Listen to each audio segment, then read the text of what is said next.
Un centenier qui n'est pas disciple de Jésus, qui ne vit pas au quotidien là où Jésus fait les miracles, c'est lui qui a une grande foi.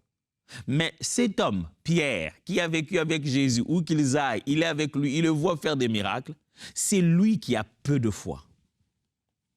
Est-il possible que les chrétiens, mon frère, ma sœur, est-il possible que depuis que tu te rapproches des choses de Dieu, du fonctionnement de l'Église, des hommes de Dieu, tu as commencé plutôt à perdre foi en Dieu? Est-il possible que depuis que tu te rapproches beaucoup des humains, tu vois combien humains ils sont et Dieu les utilise? Tu vois leur humanité et tu vois l'œuvre de Dieu, tu te dis, derrière, il n'avait pas même beaucoup prié, mais il a fait des miracles. Ces choses-là, c'est juste des trucs qui arrivent par hasard.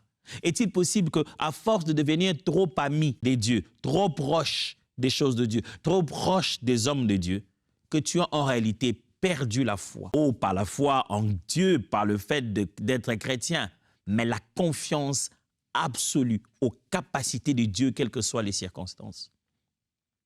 Pierre était là. Jésus lui a dit, avance. Il est en train de marcher en plein milieu d'un miracle. Et c'est à l'intérieur qu'il doute. En train de marcher sur l'eau, il dit, c'est trop beau pour être vrai. Et ça, c'est devenu le langage de beaucoup de chrétiens dans les églises. Les choses de Dieu sont devenues juste trop belles pour être vraies, trop simples pour être vraies.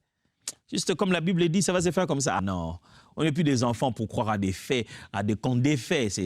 Ça, c'est juste la Bible avait dit ça comme ça.